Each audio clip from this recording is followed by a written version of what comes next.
All right, next question up. So what we're doing here is we're given a very explicit question to answer here. It's a very explicit in the sense of this is a very specific geometric word. So they're asking, hey, if this is the length, what is the width? Look at that. So again, if this is the length, what is the width? That's pretty straightforward, right? That's pretty straightforward.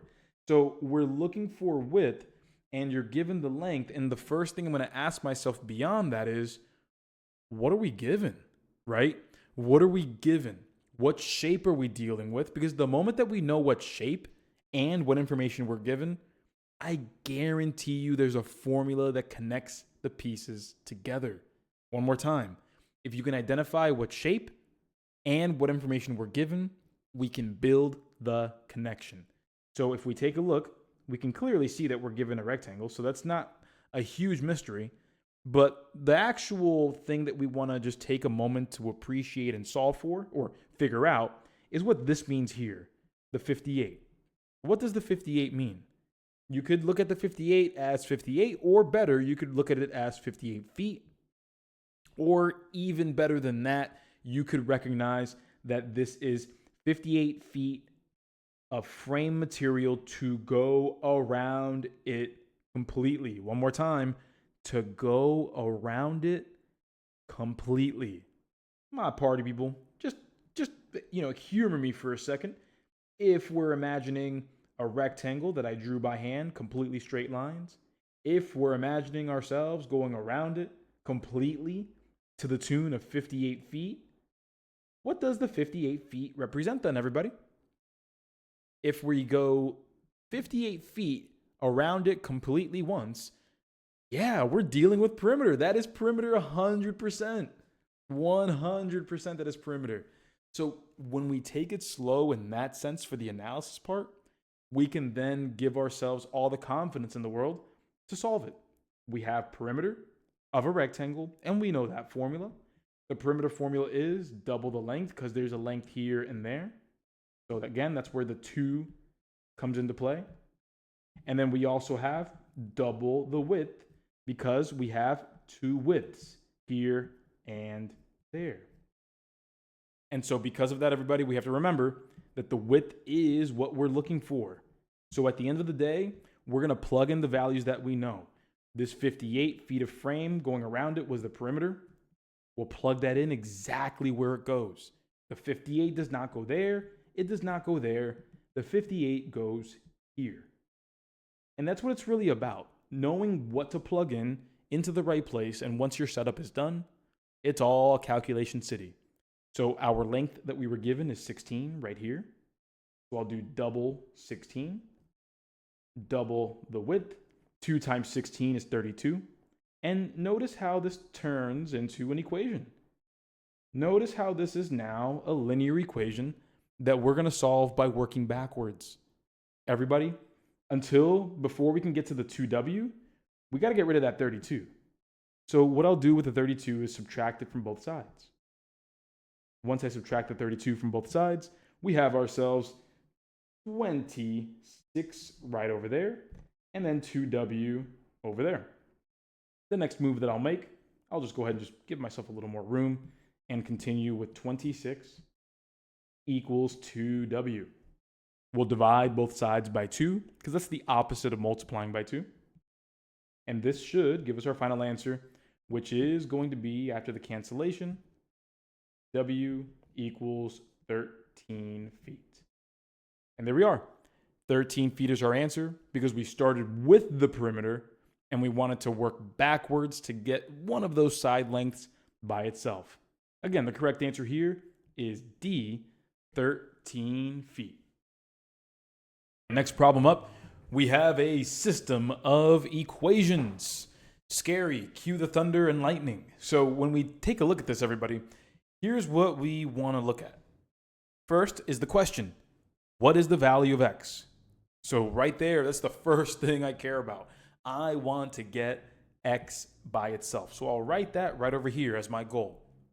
Number 2, again, remember everybody, a system of equations is 2 equations that are represented each with two variables, y and x and y. Everyone, what have I taught you based on your notes? Take a moment to look at them. But what have I taught you when we already have one of the variables isolated and by themselves?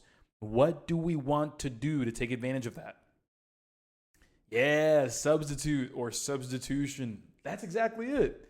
Remember, everybody, when we have one of the variables already by itself, it equals 2x minus 8. So what this means is anywhere else that I see y, I can replace it with 2x minus 8. So this y is 2x minus 8, and so is this y right over here. So let me show you how that would look. We have the 5x plus the 4y equals negative 35. Now my goal is going to be here to replace the y.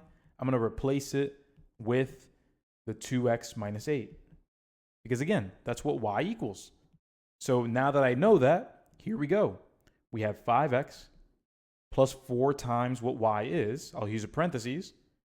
And I'll show the 2x minus 8. And that's going to equal negative 35. So here we go, everybody.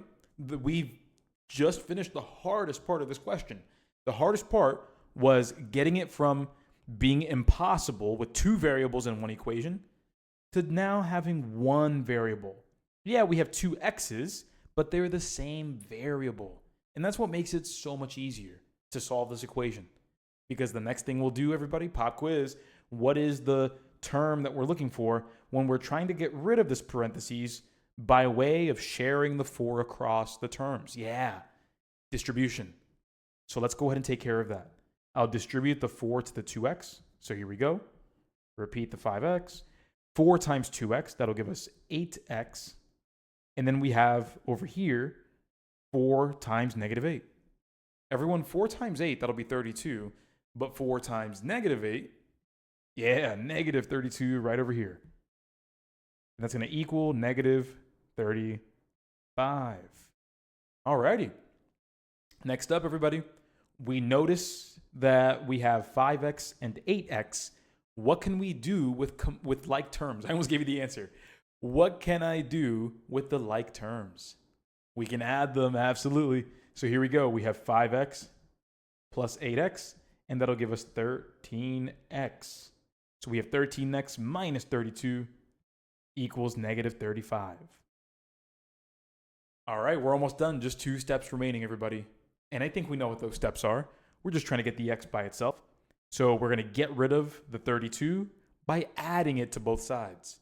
So here's what we'll do. Add 32 on the left and on the right sides.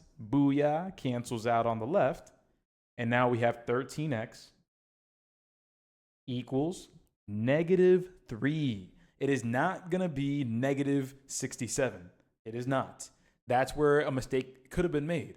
But remember, everybody, when you have a negative number already and we're adding to it, it's the same as subtracting, but you'll keep the sign of the bigger number.